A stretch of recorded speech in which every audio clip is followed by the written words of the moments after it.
Republican Senator Cynthia Lummis says converting gold reserves into Bitcoin could strengthen the U.S. government's finances. In an interview with CNBC, Lummis suggested that the Federal Reserve sell some of its gold reserves, which were valued at 1970s prices, and use the proceeds to buy Bitcoin. See the clip below.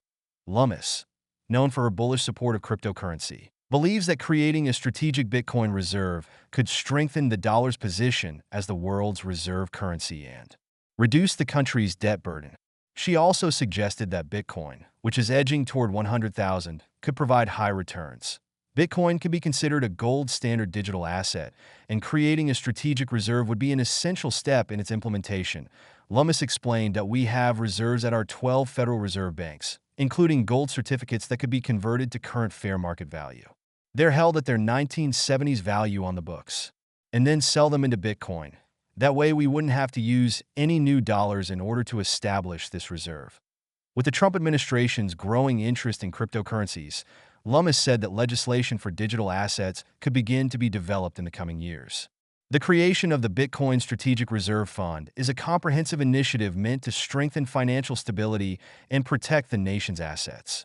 Explain the strategic Bitcoin reserve. Breaking down the Bitcoin Act. The bill introduced by Senator Cynthia Lummis by 1MBTC over 5 years HODL for 20 years proof of reserves protect Bitcoin property rights TLDR pic.twitter.com WP59FB. The Bitcoin Strategic Reserve will also act as a secure financial mechanism that allows the government and other agencies to use Bitcoin as a long-term asset. The reserve will include a decentralized storage network. By creating a decentralized network of secure Bitcoin storage facilities, the U.S. can protect assets from centralized risks and vulnerabilities. Storage facilities will be distributed across different regions, reducing dependence on one location. The government will implement a Bitcoin purchase program, and it is planning to purchase 200,000 BTC per year for 5 years. The overall goal is to increase Bitcoin's strategic reserve to 1 million BTC. Purchases will be made regularly to avoid sharp price fluctuations and ensure consistency. All purchased Bitcoin will be held in the reserve for at least 20 years. In addition, all Bitcoins currently stored in other government agencies will be transferred to the strategic reserve, which will allow for centralization and efficient asset management. States can voluntarily participate in this reserve by opening segregated accounts to deposit or withdraw their Bitcoin assets as needed. The initiative will be supported because government agencies cannot confiscate or seize the rights to legally own Bitcoin assets. This will provide confidence and incentives for Americans to store their Bitcoins independently.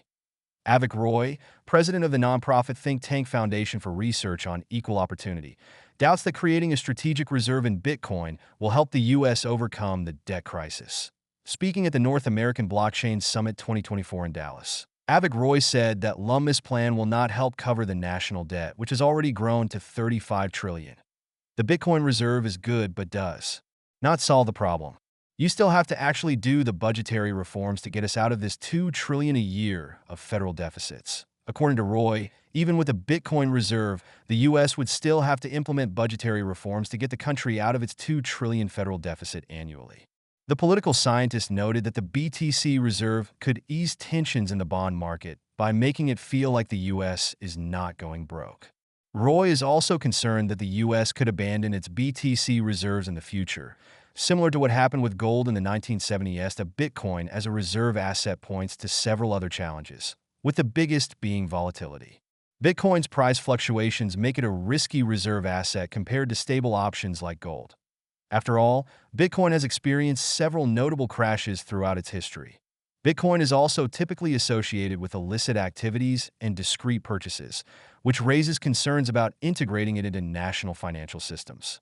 Critics say it could also enable countries like Russia to bypass international sanctions, undermine global financial stability, and create geopolitical tensions. A number of cryptocurrency companies, including Ripple, Kraken, and Circle, are seeking a seat on President Donald Trump's promised crypto advisory board, as Reuters reports. They are eager to participate in his plans to overhaul U.S. policy. During his campaign at a Bitcoin conference in Nashville in July, Trump promised to create a new council as part of a pro-crypto administration.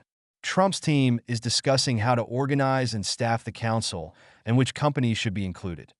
Potential members include venture capital firm Paradigm and the crypto arm of venture giant Andreessen Horowitz, known as A16Z. It's being fleshed out, but I anticipate the leading executives from America's Bitcoin and crypto firms to be represented.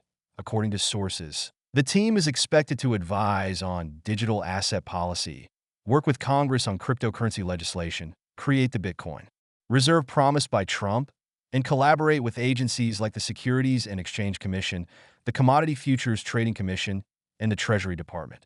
One source said law enforcement officials and former lawmakers may also be on the board.